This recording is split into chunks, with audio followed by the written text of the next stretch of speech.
살아계신 나의 하나님,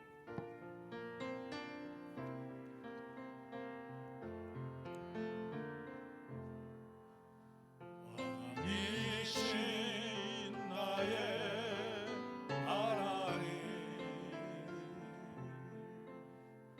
내가 주를 높이고 영원히 주의 이름을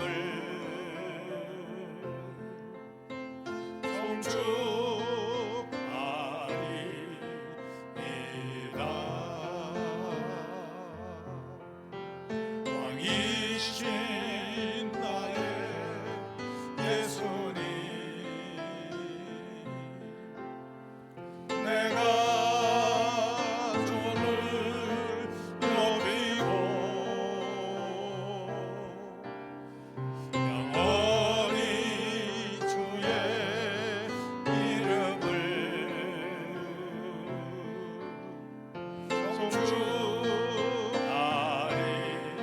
송축하리이다.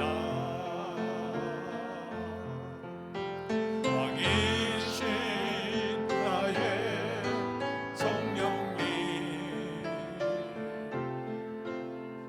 내가 주를 높이고 영원히 주의 이름을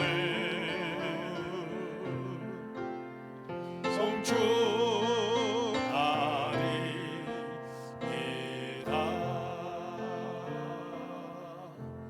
묵상기도 하시겠습니다.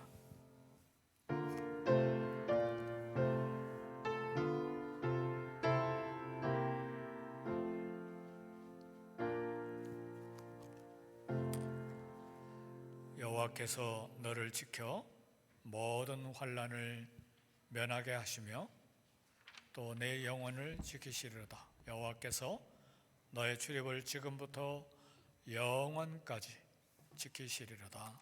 아멘. 하나님 아버지, 한 주간 또 지난 한 달 동안 지나는 동안에 주의 자비와 인자의 손을 거두지 아니하시고 능력의 오른손 오른팔로 붙들어 주시되 안전케 하시고 보호해 주셨음을 감사합니다. 주님의 은혜에 감사해서 성도들 주님 앞에 나와 예배하오니 우리 예배를 기뻐 받아 주시옵소서. 예배당에서 예배를 드리는 성도들에게도 함께 하시고 또 가정에서 이 시간 온라인으로 함께 예배하는 성도들 그곳에도 우리 주님 임재하사 은혜를 베풀어 주시되 오늘 주일에 주시기로 작정하시고 약속하신 또 계획하신 복을 내려주시되 이 땅을 살 능력을 주시고 힘을 주시고 소망을 주시기를 원합니다. 하나님 우리 예배를 기뻐 받아 주옵소서. 예수님의 이름으로 기도하옵나이다. 아멘. 앉아서 218장 찬송하겠습니다.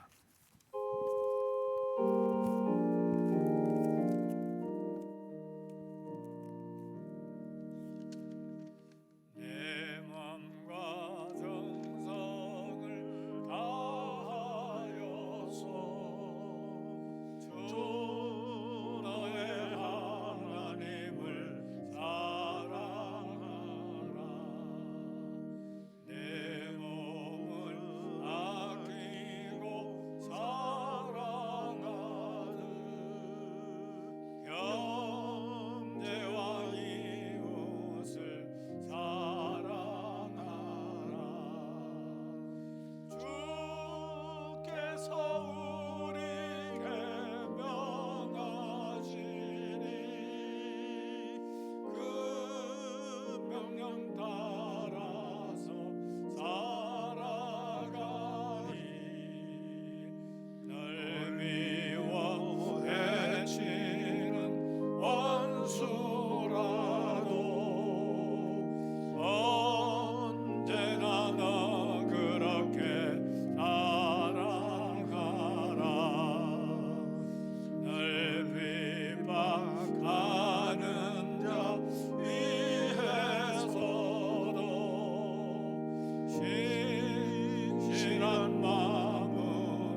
기도 대신하시겠습니다.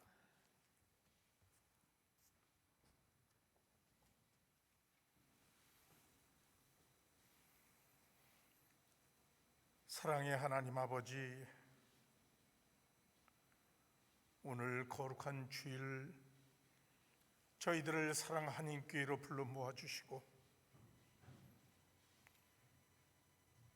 주님께 기쁨으로 예배 드릴 수 있도록 인도해 주심을 감사합니다. 지난 한 주간, 아니 1년 내내 저희들 흑암에 살았습니다. 유행병으로 인해 불안에 떨며 앞을 볼 수 없는 정말 불안한 시간이지만 그래도 감사한 것은 주님만을 바라볼 수 있도록 인도해 주심을 감사합니다. 임재하신 성령님, 저희들을 도와주셔서 오늘 드리는 예배가 기쁨의 예배가 되게 하시고 회복의 예배가 되게 하시고 아버지 하나님께서 보시기에 아름다운 예배가 될 수 있도록 성령님, 저희들을 붙잡아 주시옵소서. 끝이 어딘진 알 수 없사오나 십자가에서 돌아가신 주님의 그 보혈의 공로를 생각하면서 올 한 해를 마무리 지을 수 있도록 아버지 하나님 역사해 주시옵소서. 성령을 회방하는 모든 것들을 버리게 하시고 오직 주님만을 바라볼 수 있도록 인도해 주시옵소서. 저희들의 교만과 불신을 용서해 주시옵소서. 이민 생활을 한다는 바쁘다는 핑계로 아버지 하나님 앞에 제대로 서지 못했던 것 용서해 주시옵소서. 이제 아버지 하나님, 저희들을 세워주신 그 자리에서 주님만을 의지하며 주님께 영광 돌리며 기쁨의 주님의 종들이 될 수 있도록 주님 인도해 주시옵소서.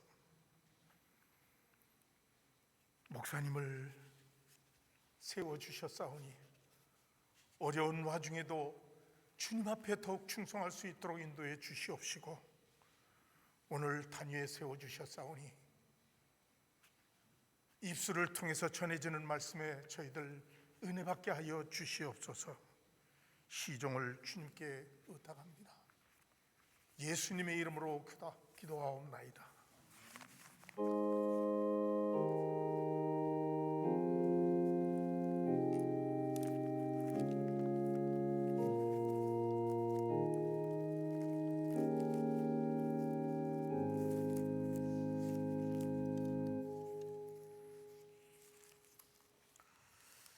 교회 소식 드리겠습니다.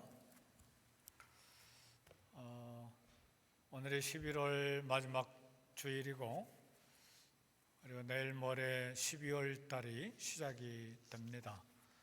연말이 되고 새해가 되기 때문에 그래도 교회에서 결산하고 예산 세우고 그리고 또 새로운 새해를 준비해야 되는 일들 때문에 이 연말에 교회를 위해서 계속 기도해 주시기를 부탁드립니다.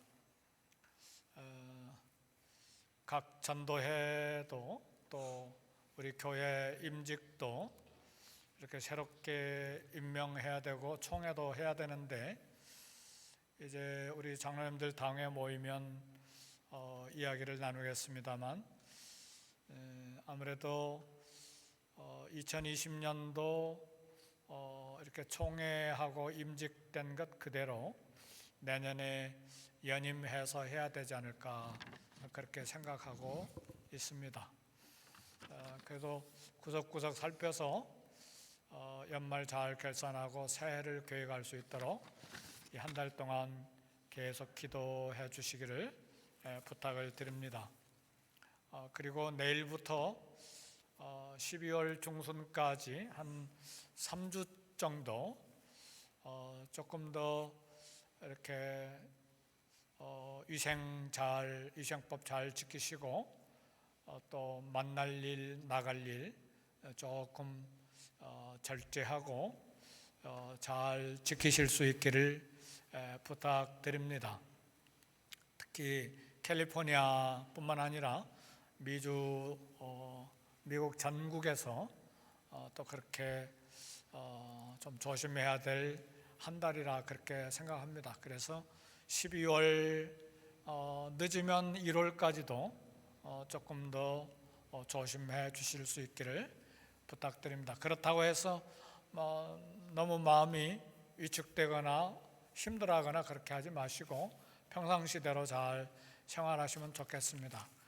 다행히 연방 대법원이 보수로 이렇게 채워지는 바람에 예배만큼은 현재 우리가 25% 공간을 사용해서 예배 드리는데 이렇게 자유를 줘서 얼마나 다행인지 모르겠습니다. 그래서 예배는 예배대로 새벽이고 주일이고 이렇게 드리되 사회생활 활동은 조금 더 조심하실 수 있기를 부탁드립니다. 그리고 이제 12월 달이 됐기 때문에 선교지가 많이 생각이 납니다. 우리 각 목장들은 기억하셔서 최소한 성탄 카드라도 우리 선교사님들에게 보내주셨으면 좋겠고 조금 여유가 있으면 지금 선교지에 제일 좋은 건 비타민 D인 것 같아요. 비타민 D라도 한 통이라도 이렇게 선교지에 보내주시면 아마 최고의 선물이 되지 않을까 그런 생각이 들고 우리 파송 선교사님들 브라질하고 러시아에 있는데 거기도 그렇게 위로하고 격려하면 좋을 것 같습니다.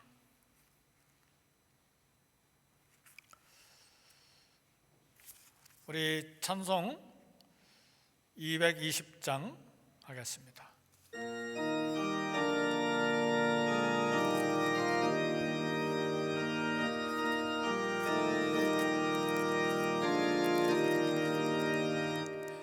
사랑하는 주님 앞에 형제자매 한자리에 크신 은혜 생각하며 즐거운 찬송 부르네 내 주 예수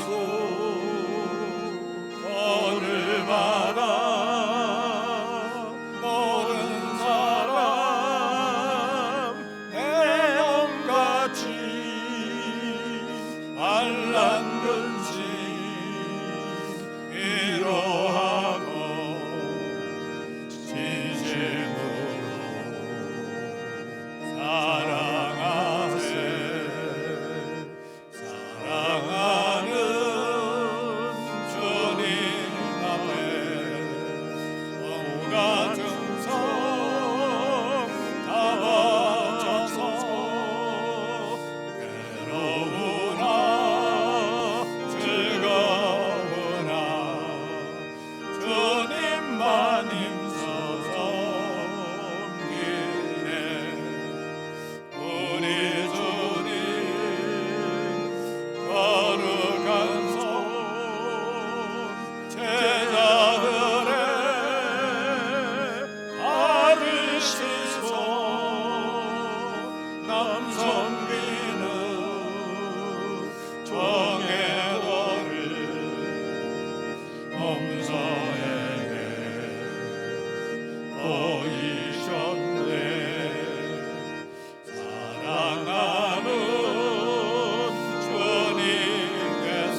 아버지 감사합니다. 세계적으로 어려운 시기를 보내는데 건강의 위협뿐만 아니라 또 경제적으로 물질적으로 많은 위협 그리고 염려 가운데 있습니다. 그럼에도 불구하고 저희들에게 일용할 양식을 주셨음을 감사합니다. 그리고 오늘날까지 가정을 지키고 또 믿음을 지켜 주님 앞에 서게 해 주셨음을 감사합니다. 이 은혜에 감사함으로 우리에게 주신 것 중에 일부를 거룩한 마음으로 구별하여 하나님 앞에 드리게 하시니 감사합니다. 드린 마음, 손길, 가정, 직장, 일터, 모든 스몰 비즈니스까지 하나님 일일이 기억하시고 하나님 일용할 양식 공급하시고 직장을 붙들어 주시고 스몰 비즈니스도 돕는 사람들을 만나게 해주시되 하나님의 풍성하신 공급하심을 간증하는 가정들이 다 되게 해 주옵소서. 드려지는 물질 하나님 나라 위에 교회 위에 쓰임받을 때 하나님 주께서 영광 받으시고 교회가 든든하게 세워지며 선교지가 하나님의 복음을 증거하는 일에 쓰임받는 든든한 선교지가 되게 해 주옵소서. 예수님의 이름으로 축복 기도하옵나이다. 아멘.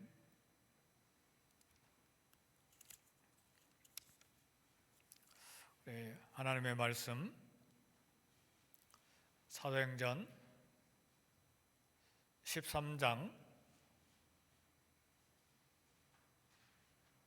13절부터 23절까지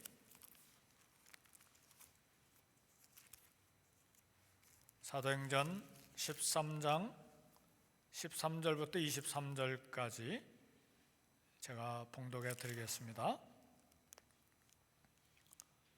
바울과 및 동행하는 사람들이 바보에서 배 타고 밤빌리아에 있는 버가에 이르니 요한은 그들에게서 떠나 예루살렘으로 돌아가고 그들은 버가에서 더 나아가 비시디아 안디옥에 이르러 안식일에 회당에 들어가 앉으니라. 율법과 선지자의 글을 읽은 후에 회당장들이 사람을 보내어 물어 이르되 형제들아 만일 백성을 구원할 말이 있거든 말하라 하니 바울이 일어나 손짓하며 말하되 이스라엘 사람들과 및 하나님을 경외하는 사람들아 들으라.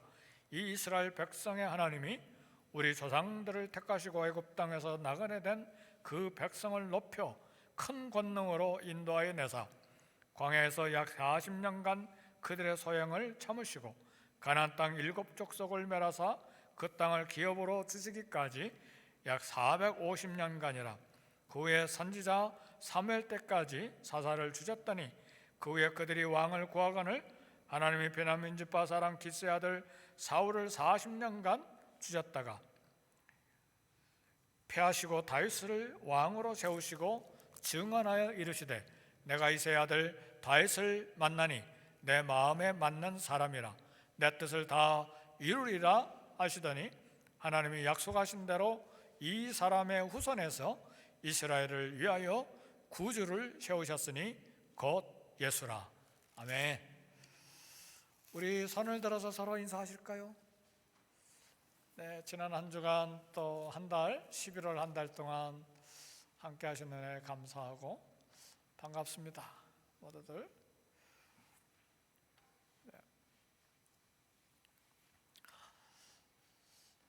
올 여름에 우리가 하지 못하고 지나간 행사가 있는데 매년 어김없이 여름이 되면 우리 EM과 우리 KM이 연합해서 단기 선교를 다녀오곤 했습니다. 그런데 거의 모든 행사를 다 하지 못했지만 특별히 올해는 나바오든 또 미국 밖에 선교지든 우리가 가지를 못했습니다. 그동안 우리 EM에서 브라질을 한번 단기 선교 다녀오고 아주 오래전에 우리 KM도 한번 브라질 선교지 다녀왔습니다. 그리고 과테말라를 한 2번 정도 우리 EM과 KM이 합쳐서 단기 선교 다녀오고, 그다음 멕시코는 우리 EM이 상당히 많이 가서 육체노동, 땅 파고 하는 건물을 짓는데 도움을 많이 주고 왔습니다. 그리고 우리 KM과 EM이 합쳐서 멕시코도 한번 단기 선교를 다녀왔습니다. 단기 선교 가면 한 일주일간 이렇게 월요일 날 새벽에 출발해서 토요일 날 늦게 이렇게 한 주간 다녀오는데, 뭐 10명 혹은 많게는 우리 19명까지 뭐 비행기를 전세 내다시피 좀 과장된 이야기죠. 그렇게 많이 이렇게 다녀오곤 했습니다. 근데 가는 동안 오는 동안 그리고 거기에서 지내는 일주일 동안 가장 중요한 게 이제 팀워크, 이렇게 팀이 단결되는 것이 굉장히 중요해요. 왜냐하면 음식도 달고, 음식이 전혀 달습니다. 먹는 게 다르니까.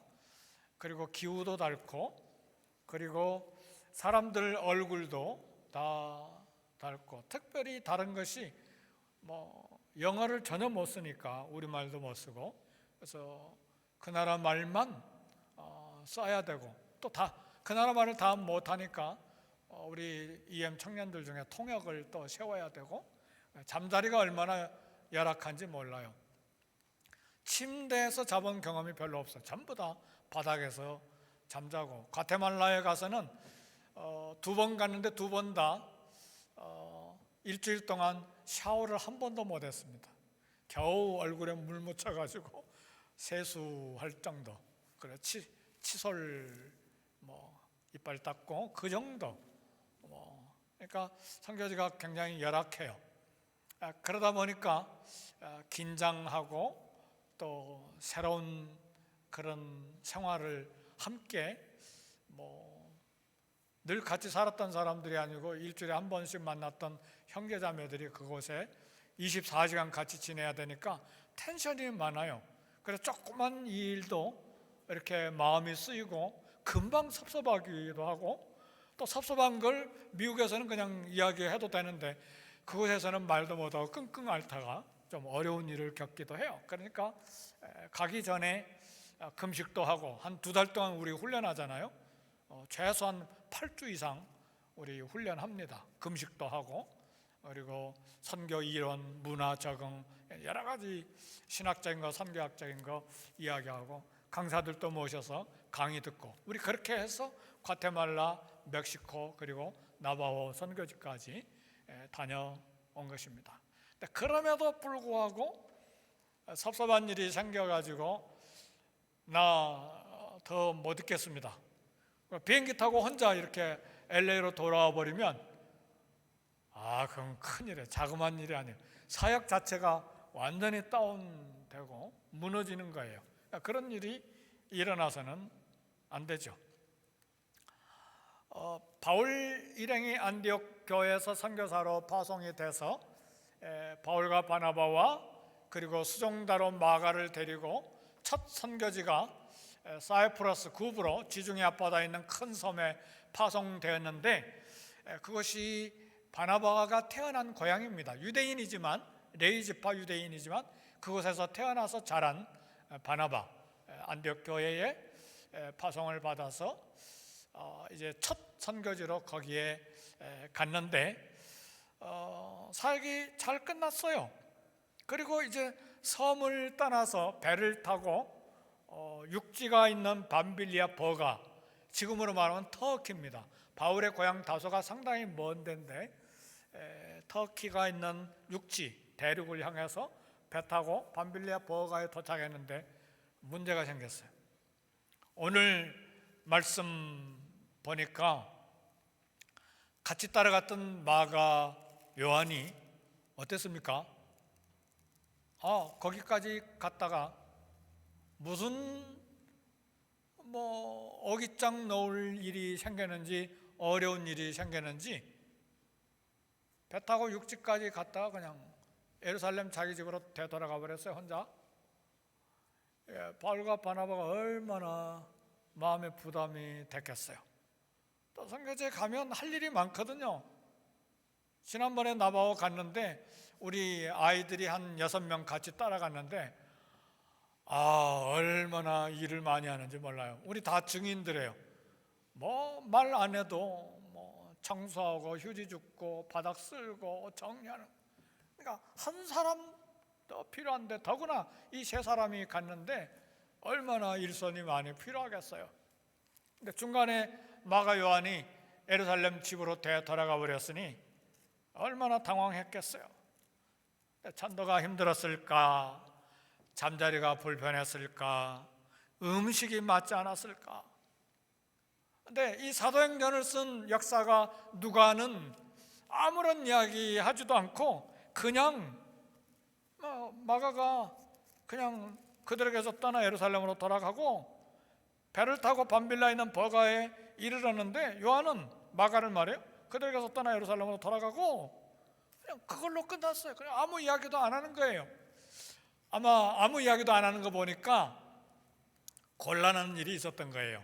그렇다고 뭐 조목조목 마가의 잘못, 바울과 바나바의 사이에 무슨 뭐 긴장 이런 거 쓰기가 역사가로서 또 성경에 쓰는 것이 그렇게 편하지 않았던 것 같아요. 그러니까 간단히 마가는 예루살렘으로 돌아가 버리고 그걸로 끝냈어요. 그러니까 우리는 알 수가 없어요, 왜 그랬는지. 그러니까 많은 신학자들이 추측을 하는 거예요. 첫 번째, 가장 많은 의견이 뭐냐면, 마가가 부잣집 아들이잖아요. 예루살렘 뭐 큰 다락방까지 있는, 어머니가 부자니까 뭐 120명이 들어갈 기도 장소까지 뭐 제공할 정도면 120명 들어갈 다락방 있는 집은 굉장히 부자입니다. 여기 한국밖에 아무리 큰 집이어도 120명 들어갈 방 없어요. 그렇죠? 그러니까 굉장히 부자인 거예요. 부잣집 아들이니까 참 어머니도 생각이 나고 고향 생각도 나고 향수병에 걸리지 않았을까? 근데 저는 그게 이해가 돼요. 제가 선교제에 갈 때 4년 반 동안 첫 번째로 한국 이렇게 안식년 돌아가기 전까지는 맨날 한 일이 하늘 쳐다봤어요. 하늘 쳐다보면서 교회도 생각나고 집도 생각이 나고 향수병에 걸렸을 가능성이 있어요. 두 번째 추측하는 건 뭐냐면, 이 밤빌리아 버가에서, 여기 도착지가 아니고 목적지가 비시디아 안디옥인데, 비시디아 안디옥은 팔레스타인에 있는 안디옥 교회가 아니고 이 버가에서 북쪽으로, 터키 지방에서 계속 북쪽으로 올라가는 데 안디옥이 있어요. 로마 시대 때 안디옥이 장소가 여러 도시가 안디옥 이름이 있었어요. 근데 거기까지 목적지까지 가는데 길이 위험했어요. 왜냐하면 가는 길에 해발 3,000피트, 그러니까 한 1,000m 정도 높이의 타우르스라고 하는 고원지대가 있는데, 뭐 3,000피트라고 해도 자동차가 있으면 뭐 그냥 넘어가 버리지만 그때는 걸어서 올라가야 했잖아요. 그리고 강도들이 거기에 많이 나타났어요. 사도 바울이 1차, 2차, 3차 전도 여행하면서 이 타우르스 고원을 몇 번 왔다 갔다 했는데 강도 위협을 받았다고 하는 게 아마 이 장소가 아닌가, 그렇게 이제 생각해 볼 수가 있는데, 그 산을 넘어가는 것이 마가가 겁이 덜컥 난 것 아닌가, 그래서 그냥 집으로 되돌아간 것 아닌가, 그런 이제 추측을 해 봅니다. 세 번째는 바울의 서신서를 자세히 읽어보면 바울이 여기 근방에서 질병에 걸린 것 같은데, 뭐 그것이 풍토병인지 말라리아인지, 뭐 당시 2000년 전이니까 의술이 발달된 때가 아니잖아요. 뭐 이거 쉽지 않는 일이죠. 더구나 1차 전도여행 때는 누가 의사가 함께 했던 것 같지는 않아요. 2차 전도여행부터 함께 하고, 그러니까 뭐 말라리아든 풍토병이든 이건 굉장한 목숨을 내놓고 선교해야 되는 문제죠. 우리 한국에 왔던 수많은 미국 선교사님들, 호주 선교사님들, 영국 선교사님들, 캐나다 선교사님들 제일 많이 죽은 병이 뭔 줄 아세요? 장티푸스하고 이질이었어요. 설사 막 쫙쫙 내리고 젊은 20대 30대 성사람들이 막 죽어 넘어간 거예요. 그때 뭐 약도 별로 있었던 것도 아니고, 뭐 이생도 뭐 조선 한성에 무슨 뭐 제대로 된 뭐 병원이 있었겠어요? 그러니까 근데 여기서 바울이 정확하게는 모르지만 만일 병에 걸린 것이 사실이라면 내가 계속 선교여행 따라가다간 내가 죽겠구나, 그래서 그냥 예루살렘으로 도망가 버린 것이 아닌가, 이렇게 이게 전부 다 성경에 나오지는 않지만 추측을 해보는 거예요. 왜냐하면 얼마든지 일어날 수 있는 가능성이 있는 일들이기 때문에. 그러나 오늘 이 설교 듣는 동안에 한 가지 확실한 것이 하나 있는데, 마가 요한이라고 하는 사람은, 이 청년은 아직 전도자로서 준비 안 된 전도자였다는 사실이에요. 왜냐하면 바울과 바나바는 이미 훈련되고 영성과 인성과 성령 충만으로 준비가 됐기 때문에 비시디아 안디옥까지 계속해서 이제 선교하러 올라가는데, 마가만 혼자 다시 배 타고 그냥 예루살렘으로 가버린 것 보니까 준비 안 된 전도자였어요. 우리가 교회 일하다 보면 준비가 덜 된 사람들을 가끔 보게 됩니다. 열심히 일하던 사람이 어느 날 봉사를 중단하고 교회에 보이지 않는 경우들이 있어요. 그러니까 우리는 처음도 잘해야 되지만 과정도 잘해야 되고 끝맺음도 잘할 수 있어야 돼요. 무슨 일을 하든지요, 교회 봉사도 역시 마찬가지예요. 기도하고 금식하고 또 새벽 기도하고 말씀 읽고 성령 충만하고 정말 순결한 마음으로 일을 해도 고난이 있고 시험이 있고 오해도 있기 마련해요. 어느 것이든 사도 바울이 앞으로 이제 전도하는 동안에 성령 충만하고 믿음 충만하고 영성이 얼마나 강합니까? 그런데 감옥에 갇히고 두들겨 맞고 40의 가만 하나를 가만 39대를 5번씩이나 맞고 태장으로 3번 맞고 돌로 얻어맞고 강도 위협, 강의 위협, 추위, 얼마나 고난이 많습니까? 그러니까 뭐 성령 충만하고 충성되고 순결한 마음 가지고 일한다고 해서 고난이 없는가, 시험이 없는가, 오해받는 일이 없는가? 아니요, 계속해서 있다 그 말이죠. 우리 예수님도 죄가 하나도 없으신 분이시지만 얼마나 오해를 많이 받았어요. 얼마나 손가락질 많이 받았어요. 먹기 좋아하고 마시기 좋아하고, 마시기 좋아한다는 말은 포도주 잘 마셨다는 말이잖아요. 죄인들의 친구고, 죄인들의 친구 중에 막 여자친구들도 많았죠. 귀신 들렸다 나은 여자, 창녀도 있고 말이에요. 와서 눈물로 옥합 깨뜨리고 막 머리로 밟다 씻어주고 막 쉐리들, 돈 많은 사람들, 죄인들하고 함께 한다고 얼마나 비난받았어요. 바리새인과 사유관들은 예수님 귀신 들렸다고 그랬잖아요. 병 고치고 병자 낫게 하고 귀신들 쫓아낸 거 보니까 귀신 왕 힘 빌려서 귀신 들려서 한 것이다. 그래서 예수님의 동생들도 다 와가지고 예수님 미쳤다고 잡으러 오기도 하고 그랬잖아요. 그러니까 하나님의 일을 하는데 내가 경건하고 의롭다고 그래서 다 만사형통하고 다 평탄한가? 아니에요. 거기에 갈등이 있고 고민이 있고 오해 있고 어려운 일이 다 있다는 말입니다. 그래서 한 가지 깨닫는 것은, 우리가 전도하거나 선교하거나 교회 일을 하는 것은 돈이 가장 중요한 것처럼 보이는데 결국은 보니까, 오늘 말씀 보니까 돈이 아니에요. 그리고 어떤 사람은 내가 이런 직책을 얻고 성취하고 받아야 교회에 충성하겠습니다. 근데 직책도 문제가 아니에요. 중요한 것은 사람이에요. 준비된 사람이 교회 일을 하는 거예요. 전도도 하고 선교도 하는 것입니다. 마가는 준비가 덜 된 사람이었고 그래서 중간에 일을 포기한 것입니다. 마가가 선교지를 중간에 이탈한 것은 그것으로 끝나지 않았어요. 2차 전도여행 때 이 문제가 바울과 바나바 사이에 다시 튀쳐나왔어요. 바울이 1차 전도여행 때 전도한 사람들을 다시 방문하고 싶었어요. 그래서 바나바에게 우리 전도여행 다시 출발합시다 제안할 때에, 이때 바나바가 전도에 포기했었던 마가에게 한 번 더 기회를 줍시다. 자기 조카니까. 그리고 이 바나바는 마음이 좀 사람 중심의 따뜻한 사람이잖아요. 그러니까 다시 한번 훈련해서 쓰도록 합시다. 사람 한번 세워봅시다. 바울은 No, 함께 일하러 가지 아니한 이탈자는 안 됩니다. 거절했어요. 그러니까 데려갑시다. 안 됩니다. 데려갑시다. 안 됩니다. 성경에 데려가자. 안 됩니다. 그런 말 3번, 4번 말한 게 아니에요. 그러나 성경에는 이 문제로 바울과 바나바가 심히 다퉜다. 그런 거 보니까 데려갑시다. 안 됩니다. 이게 반복했던 것 같아요. 막 심히 다퉜으니까. 다투고 끝난 정도가 아니라 마가 때문에 바울과 바나바가 그냥 헤어지게 된 거예요. 선교 팀이 한 팀으로 갔는데 2팀으로 나눠진 거예요. 근데 바나바가 옳은지 바울이 옳은지 판단하기가 결코 쉽지 않습니다.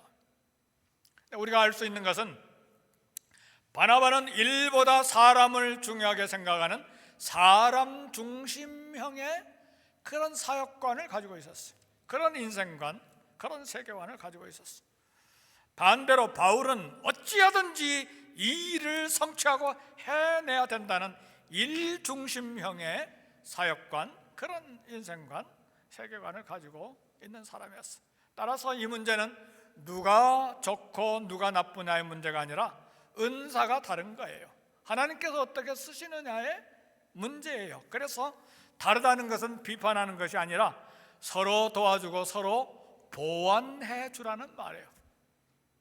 사랑하는 성도 여러분, 우리가 이렇게 생활하다 보면 이웃의 약점을 이렇게 보게 돼요. 누구나 다 약점이 있잖아요.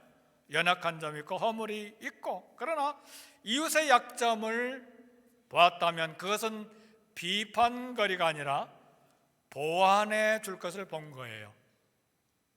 도와줄 것을 본 거예요. 우리는 바울과 바나바의 다툼을 보면서 인간은 역시 인간이다, 그런 것을 느껴요. 두 사람 다 훌륭한 사람이잖아요. 사도행전의 바나바, 사람이 성정이 착하고 성령과 믿음이 충만한 사람이어서 안디옥교회가 부흥했다고 그랬잖아요. 사도 바울은 얼마나 더 신학적으로 그리고 영성이 뛰어난 탁월한 성령 충만한 하나님의 사람입니까? 근데 두 사람 다 훌륭한 사람들이지만 싸우기도 하고 헤어지기도 했어요. 일하다 보면 꼭 마음에 맞는 사람하고만 일하게 되지는 않습니다. 나하고 다른 사람하고도 일하게 될 수가 있고 나를 비판하는 사람과도 일하게 될 수가 있습니다. 우리는 실제로 일하다 보면 연약한 사람, 문제를 일으킨 사람, 변덕스러운 수많은 사람과 함께 일을 합니다. 근데 그런 사람 안 만나겠다고 집안에만 있으면 뭐 그런 우스갯소리도 있잖아요. 지구에서 내려야죠. 그래야잖아요. 이 세상에 내 마음대로 100% 맞는 사람이 어디가 있어요? 부부간에도 30년, 40년 살아도 잘 맞지 않는 경우가 있고, 내 배에서 태어난 아이들도 부모와 맞지 않는 경우가 있고, 심지어는 쌍둥이로 태어나도 둘이 개성이 닳고 생각이 닳잖아요. 그러잖아요. 그러니까 참 수많은 이런 사람과 다른 것이죠. 틀린 것이 아니라 다른 부분을 가지고 있기 때문에 서로 보완해서 일을 해야 됩니다. 바나바는 그런 연약한 마가 요한을 끌어안고 긴 시간을 살았어. 근데 이렇게 끌어안고 살다 보면 그 연약했던 사람이 어느 날 변화되는 날이 마침내 오게 됩니다. 반드시 그 날이 오게 돼 있어요. 디모데후서 4장 11절을 보니까 사도 바울이 디모데에게 이렇게 이야기합니다. 누가만 나와 함께 있느니라. 누가는 이 사도행전을 기록한 사람이죠. 네가 올 때에, 디모데야, 네가 올 때 마가를 데리고 와라. 저가 나의 일에 유익하다. 지금 사도행전은 안 됩니다 그랬는데 디모데 후서의 마지막 생애의 마지막 쓴 편지에서는 마가가 내 일에 너무 필요하다. 좀 올 때 혼자 오지 말고 마가를 데리고 와라. 바울은 마가를 잊지 않고 가슴에 품고 기다리고 있었던 것이죠. 마가는 실패를 통해서 성숙해졌고 하나님을 위해 유익한 사람으로 변화된 사람이 된 것이고 성숙한 사람이 된 것입니다. 성도 여러분, 교회를 섬기다가 혹시 부딪힌 사람이 있으면 바울과 바나바처럼 포기하지 말고 가슴에 품고 긴 인내로 기다릴 수 있기를, 기도할 수 있기를 주의 이름으로 축복합니다. 아멘 소리가 마스크 때문에 하나도 안 되는가요? 힘듭니까? 정말 기다려야 돼요. 그죠? 정말 그래요. 그게 사람 키우는 방법이에요. 우리 애기들 자라는데 얼마나 인내 많이 합니까? 넘어지면 일어나고 넘어지면 일어나는데 지칠 줄 모르고 붙들어주면서 키워내잖아요, 우리 애기들. 그런 것처럼 사람 키우는 것도 그렇게 하는 것입니다. 그 사람이 나에게 상처 주고 배신하고 아픔을 준 것은 사건이에요, 사실이에요. 그러나 그 사람도 하나님을 위해 큰 일을 할 수 있는 때가 반드시 옵니다.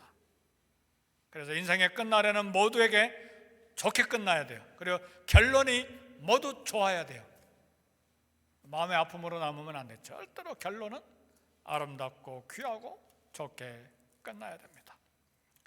마가는 밤빌리아 마가에서 집으로 이제 돌아가는데, 예루살렘으로 돌아가는데 바울과 바나바는 계속 여행한 거예요. 선교사로 파송됐으니까 계속 여행했는데 마침내 비시디아 안디옥에 도착한 바울이 회당에서 설교를 시작했어요. 랍비 중에 한 사람이니까, 율법학자니까 이렇게 알아보고 설교를 요청했을 때에 설교를 했습니다.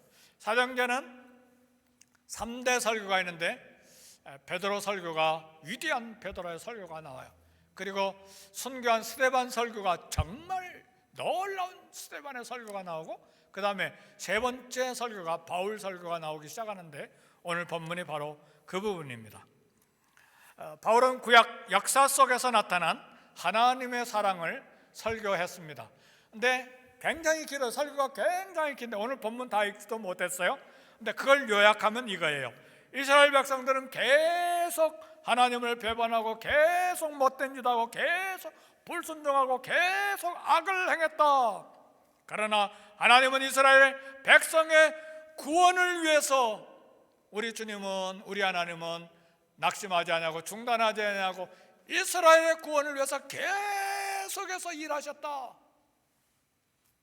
모세를 보내시고 사사들을 사무엘 시대까지 막 400년 동안 계속해서 보내시고 초대왕 사울과 그리고 다윗을 보내시고 이 왕조, 이 이스라엘 왕 남쪽 유다 왕조도 막 거의 400년이 넘도록 계속해서 왕들을 보내시고 선지자들을 보내시고 마침내 예수님을 보내셨다. 마침내 예수님을 보내셨다.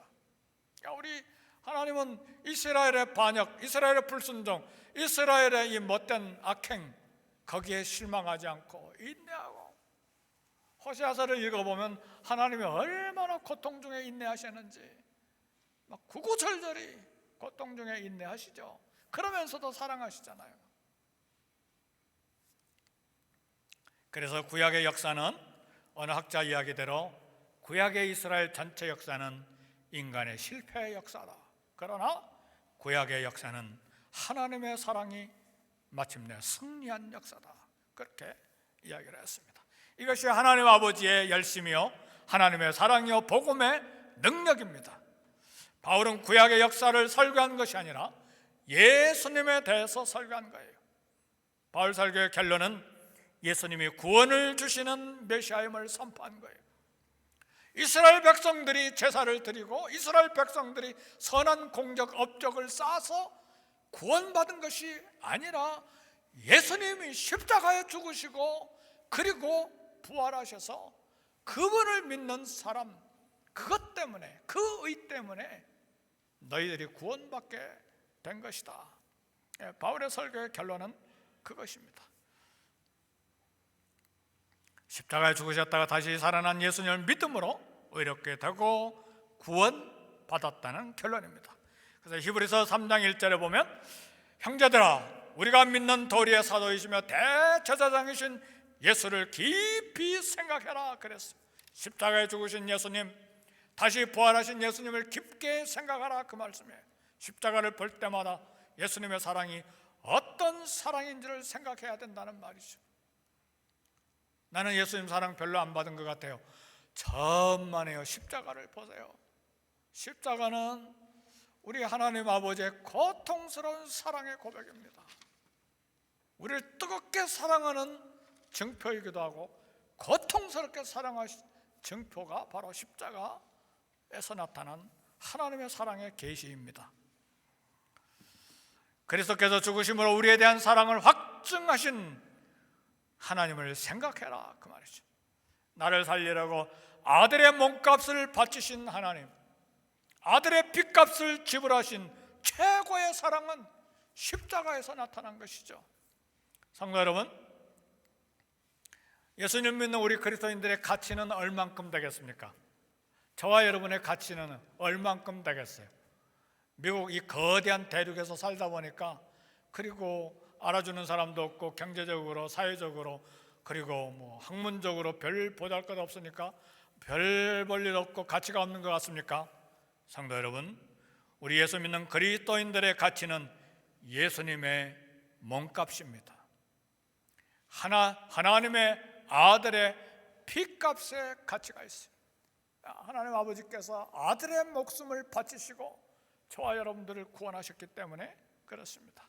그래서 우리 그리스도인들은 내 죄와 내 허물 때문에 절대로 절망하거나 낙심할 수가 없습니다.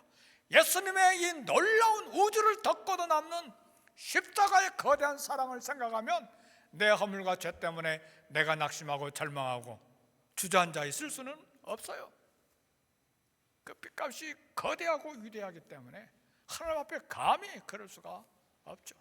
내 아들의 피를 쏟아서 너를 건져냈는데 네가 지금 네 신분을 알아라. 어떤 신분인지 깨달아 알아라. 그게 하나님의 음성이죠. 그래서 내 악행으로 죽으신 예수님을 믿음으로 의로운 자녀가 되었기 때문에 그렇습니다. 그래서 똑같은 적용을 할 수 있는데, 내 인생의 전체 역사는, 개인적으로 내 인생의 전체 역사는 실패의 역사예요. 어느 것 하나 성공한 것이 없어요. 얼마나 정직했습니까? 얼마나 의로웠습니까? 얼마나 선했습니까? 우리 생각한 것, 사람의 마음은 심히 부패해서 만물보다 더 심히 부패했다는 게 우리 사람의 마음이라고 선지자는 이야기하잖아요. 우리가 성공한 게 없어요. 그러나 내 인생은 하나님의 사랑이 승리한 역사입니다. 십자가의 사랑으로 마침내 내 안에서 승리하셔서 나를 하나님의 가족으로 편입시켜 주시고 하나님의 자녀가 됐기 때문에 하나님의 사랑이 내 안에서 승리한 것입니다.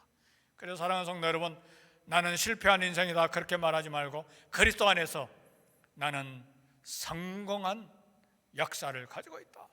그래서 이유는 누구든지 나를 괴롭게 하지 말라. 내가 내 몸에 예수의 흔적을 가졌노라. 이게 사도 바울의 고백이에요. 비록 그가 살인에 앞장선 사람이고 교회를 파괴하는 데 앞장선 사람이지만 내 몸에 예수 그리스도의 흔적을 가졌다.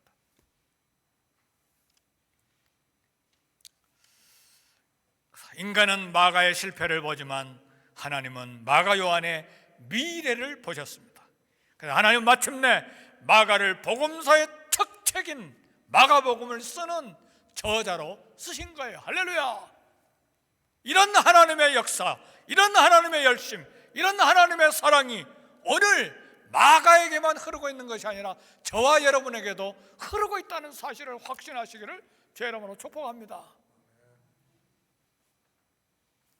그래서 바울은 비시디아 안디옥 회당에서 설교했는데 설교의 핵심은 예수 그리스도이십니다. 바울의 관심은 예수 그리스도예요. 그의 전도 설교 핵심은 예수 그리스도예요. 고린도전서 2장 2절의 말씀 보니까 내가 너희 중에서 예수 그리스도와 그의 십자가에 못 박히신 것 외에는 아무것도 알지 아니하기로 작정하였습니다. 사도 바울은요, 언어에 있어서 헬라어, 히브리어, 그리고 라틴어 그리고 고전어까지 완벽하게 통달한 사람이고 유대 신학과 헬라 철학과 당시의 모든 정치, 모든 좀 철학에 관해서 완벽한 사람인데 내가 예수 그리스도와 그의 십자가에 못 박히신 것 외에는 아무것도 알지 아니하기로 작정했다. 모든 것을 다 배설물로 여기고 예수님을 아는 것이, 예수님 아는 지식이 가장 고상하기 때문에 예수님이 사도 바울의 전부였어요. 그래서 오늘 저와 여러분에게 동시에 도전합니다. 예수님이 나의 삶의 목표요, 예수님이 나의 비전이요, 예수님이 나의 전부이기를 주의 이름으로 축복합니다. 이것이 성공한 인생이에요. 물질도 안 해요, 인류 대학도 안 해요, 사회적인 높은 신분도 안 해요, 내 취미생활의 성취도 안 해요. 예수 그리스도예요. 어떻게 그렇게 될 수 있나요? 우리 하나님 아버지의 기대예요. 그게 어떻게 우리가 예수님처럼 될 수 있나요? 아버지의 사랑이에요. 제가 세 딸이 있는데 한때는 우리 세 딸 백악관에 가서 일하게 해주세요. 이게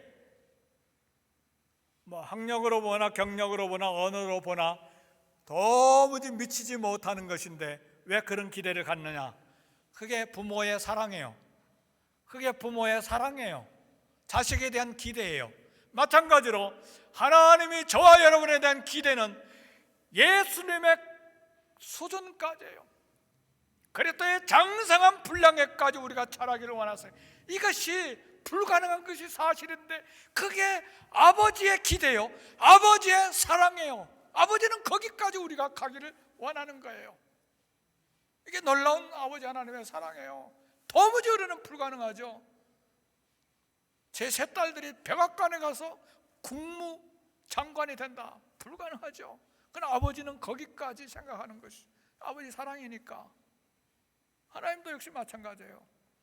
그래서 예수님이 우리의 삶의 목표, 우리의 비전이요, 우리의 전부이기를 기대하는 것이죠. 성경 전체가 그걸 이야기를 해요. 믿음의 주여 온전케 하신 예수를 바라보자. 그잖아요. 우리가 전하고 자랑하고 간증하고 싶은 분은 예수님이죠. 우리 학력을 자랑하고 재산을 자랑하고 우리의 성취를 자랑하는 것이 아니라 예수님을 자랑해야 합니다. 대부분의 사람들은 성공을 위해서 예수님이 필요하고 사업을 위해서 예수님이 필요하고 내 자녀들, 내 가정을 위해서 예수님을 필요로 하는데, 인정합니다. 우리 인생 나그네 길에 호흡처럼 매 순간 우리 주님이 필요한 것이 사실이에요. 그러나 바울은 자기 심장에 예수님을 모시고 평생 주님을 위해서 살았어요. 우리는 예수님 나를 위해서 살아주세요, 살아주세요. 아니, 이미 피를 바치시고 몸을 바치시고 다 인생 전체를 다 주셨는데 나를 위해서 살아달라는 말은 좀 이상하잖아요. 나를 위해 전체를 다 주셨는데, 그래서 바울은 이미 이것을 확신했기 때문에 이제 주님을 위해서 살겠다고 결심한 것이죠. 로마서 14장 바울은 고백합니다. 먹는 자도 주를 위해서 먹고, 그래서 먹는다는 건 경제적인 활동을 통해서 음식을 취득하는 것인데 모든 경제활동, 직장 일터도 주님을 위해서 하고 그 말이죠. 살아도 주를 위해서 살고, 이 땅을 살 동기, 이 땅을 살아야 될 이유, 살아도 주를 위해서 살고 죽어도 주를 위하여 죽나니 어떤 희생을 하는 것도 주를 위해서 죽는 것이죠. 내려놓고 사나 죽으나 우리가 주의 것이로라. 이를 위하여 주께서 죽으셨다가 다시 살아나셨느니라. 이게 로마서 14장의 말씀입니다. 사랑하는 성도 여러분, 교회 봉사하다가 오해받거나 체면이 깎이는 일들이 종종 생겨요. 예수님 위해서 손해도 보고 오해도 받고 희생할 수도 있어야 합니다. 왜냐하면 예수님은 나 위해서 손해보고 나 위해서 오해받고 나 위해서 희생하고 마침내 우리 예수님은 나 위해서 목숨까지 희생하고 주셨잖아요. 그럼 우리도 주님을 위해서 희생하고 주님 위해서 손해보고 주님 위해서 오해받고 주님 위해서 자존심 상함으로 주님이 마땅히 그것을 받을 권리가 있어서요. 왜요? 나 위해서 희생하시고, 나 위해서 오해 받으시고, 나 위해서 죽으셨으니까. 예수 믿는데 왜 갈등이 이렇게 많은가? 나를 부인하지 않기 때문에 그래. 나를 포기하지 않기 때문에 그래요.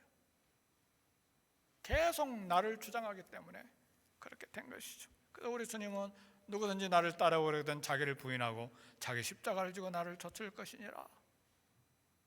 그 말씀 묵상해야 돼요. 무슨 의미인지. 예수님을 위해 희생하는 사람이 정말 예수님을 사랑하는 사람이에요. 내 생전에 절대로 희생받지 않겠다, 내 이익을 지키겠다, 예수님 사랑하는 사람이 아니죠. 그렇죠? 주님의 일을 하다 보면 당연히 오해받고 어려운 일을 당하죠. 그게 십자가의 길이죠. 주님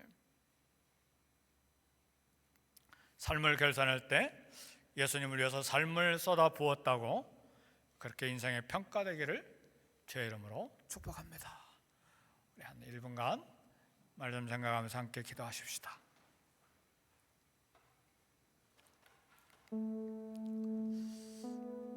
하나님 아버지,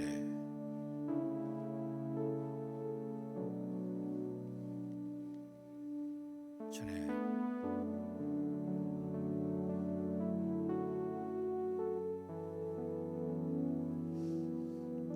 하나님 한 해를 보내며 우리 주님에 대한 믿음을 새롭게 하고 헌신을 새롭게 하고 우리 삶을 새롭게 하는 우리 모두 다 되게 해주시기를 원합니다. 주님, 긍휼히 여겨 주시옵소서. 성령으로 충만케 하시고 나의 삶의 전부가 되시는 주님, 나의 비전 전부이신 주님, 이 믿음이 하나님 아버지 아름답게 잘 정착되어 변화된 삶을 살아가는 우리 모두가 더 되게 해 주시옵소서. 하나님, 저희들을 써주시고 사용해 주시옵소서. 우리 다 같이 일어나서 성령 부르시고 예배를 마치겠습니다.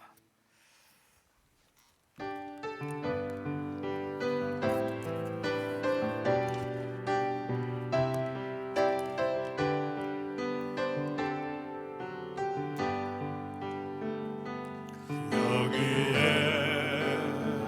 모인 우리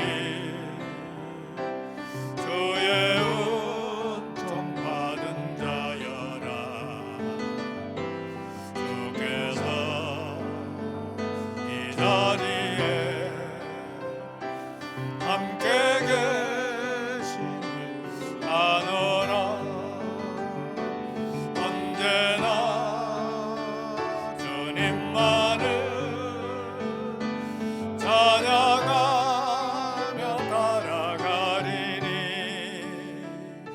시험을 당할 때도 함께 계심을 믿노라. 이 믿음 더 굳세라. 주가 지켜주신다. 어두운 밤에도 주의 밝은 빛 인도하여 주신다.